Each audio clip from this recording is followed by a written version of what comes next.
takes 10 years for the culture of a great company to fall apart. Once the CEO seat is given to someone without an engineering or product ground. That's been the story of Boeing, Intel, and now Apple, legendary American companies that all got lost when a bean counter marketing man or logistics hand took over. Boeing's trouble started when they were taken over by McDonnell Douglas in 1997, but really accelerated after 2005 when they installed their first CEO.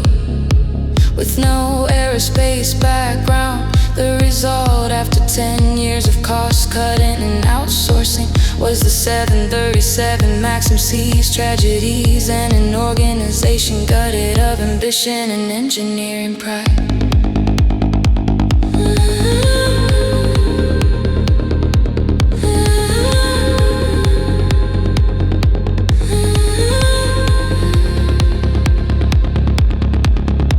Intel did the same thing, and almost at the same time.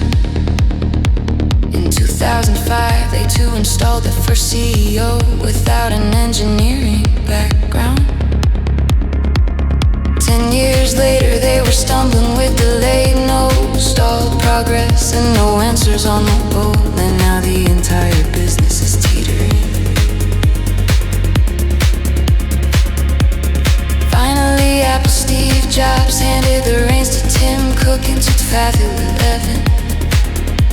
But such was the strength of the product pipeline and culture that Jobs left behind, that it initially looked like Cook could break the spell, show that it was possible for a logistics man to steer one of the great ships of American ingenuity and tech supremacy.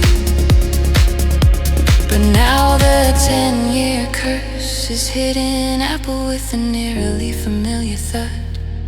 They wasted a decade chasing a self-driving dream without direction, and ended up with the worst possible car interface to show for it.